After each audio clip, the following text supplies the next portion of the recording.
Assalamu alaikum, bienvenue à tous, j'espère que vous allez bien.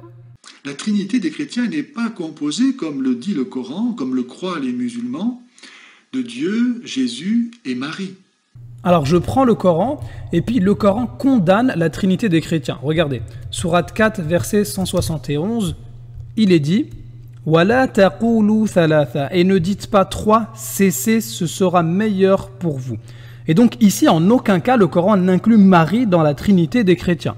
De même, sourate 5, verset 73, il est dit « Ce sont certes des mécréants ceux qui disent « Inna Allaha thalithu thalatha » En vérité, Allah est le troisième de trois. Encore une fois, le Coran condamne la Trinité des chrétiens sans pour autant inclure Marie. Vous voyez, Marie ici n'existe pas dans ce verset-là. En fait, les chrétiens parlent sans preuve, enfin, les chrétiens qui ont parlé sur ce verset, bien sûr pas tous, et ils citent le verset 116 de la sourate 5. Regardez bien, rappelle-leur le moment où Allah dira « Ô Jésus, fils de Marie, est-ce toi qui as dit aux gens « Prenez-moi ainsi que ma mère pour deux divinités en dehors d'Allah » En fait, justement ici, ce n'est pas cité trois. On ne parle pas de thalatha, on ne parle pas de trinité.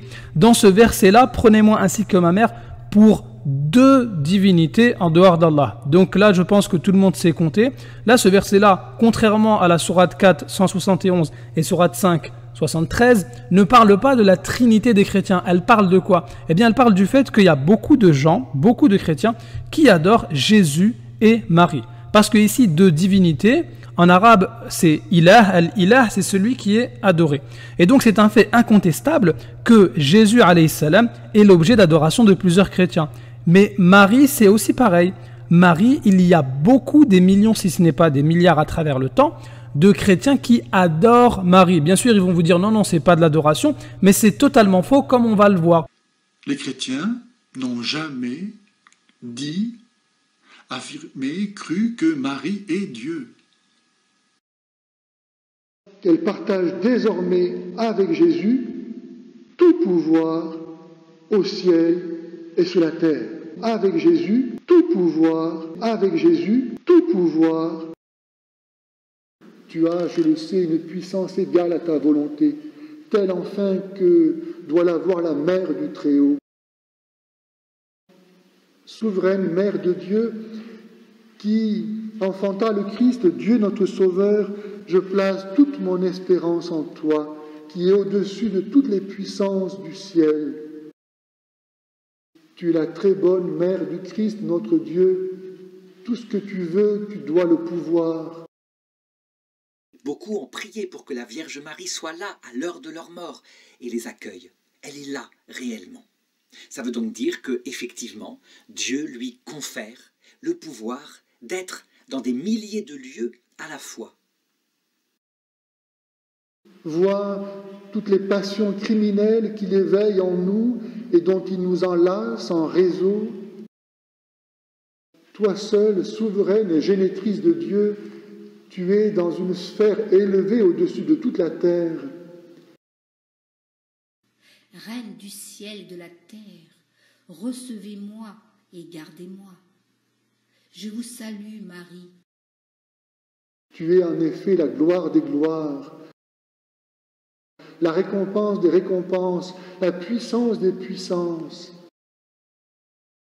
Car tu es ma souveraine, mon refuge, ma vie, ma protection, mon armure, ma joie, mon espérance, ma force. Et rends-moi digne, toi, protection et joie de tous. Sous ta protection, nous nous réfugions, Sainte Mère de Dieu. Nos prières, ne les méprise pas dans les nécessités.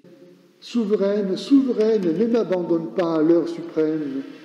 Hâte-toi de m'apporter le secours qui m'est nécessaire. Arrache-moi de la cruelle tyrannie des démons. Ô Vierge, emblème de la pureté, fortifie-moi de ta sainte grâce.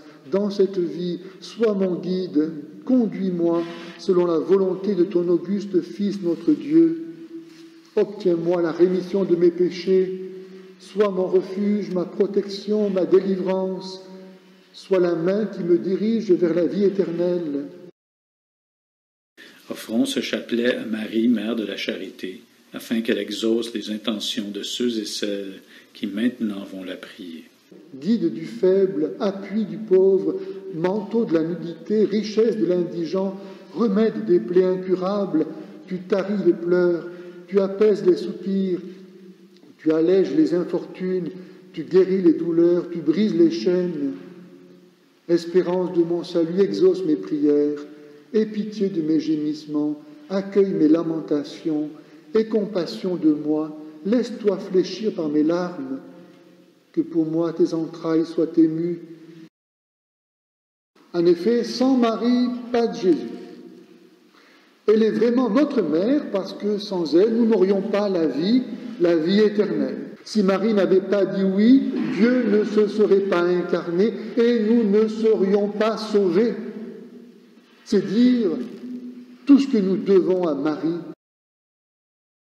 Malheureusement, beaucoup aujourd'hui, même parmi les chrétiens, ne veulent pas reconnaître ce qu'ils doivent à la Vierge Marie. Agenouillé devant vous, je vous fais l'offrande de mon cœur. Apparaît et ne repousse point notre prière. Pourquoi détourner ton visage et oublier notre faiblesse? Et nous célébrerons dans nos cantiques ton nom, celui de ton Fils et notre Dieu. Quant à nous, épouse de Dieu, nous te bénissons avec foi, nous t'honorons avec amour, nous te rendons un culte respectueux, nous chantons tes louanges et nous proclamons ta béatitude dans le langage de la vénération. Ainsi, comme on vient de le voir, beaucoup de chrétiens adorent en réalité Jésus et Marie, et en même temps, ils adorent Dieu. Donc ce qui fait en quelque sorte une trinité. Pour la gloire de Dieu, bien entendu, de Jésus et de sa très sainte mère, Marie. Maintenant, on va prendre le témoignage de beaucoup de chrétiens qui confirment que beaucoup de catholiques adorent Marie, comme le stipule Sourate 5, verset 116. On ne parle plus trop de l'idolâtrie. Bien-aimé, celui qui prie Marie est dans l'idolâtrie. Prier Marie va t'amener en enfer. Je dis en enfer. Je dis en enfer. C'est que les catholiques romains adorent véritablement et vraiment Marie. Ils l'adorent bien plus que le Dieu vivant et vrai. Ils disent qu'ils n'adorent pas Marie, mais qu'ils vénèrent Marie. Mais nous savons très bien, et nous avons des images qui nous montrent évidemment une adoration papale envers Marie. Si vous vous amusez à prier Marie, vous passez pour des idolâtres aux yeux du Seigneur. Et vous passez pour en même temps des chrétiens hypocrites.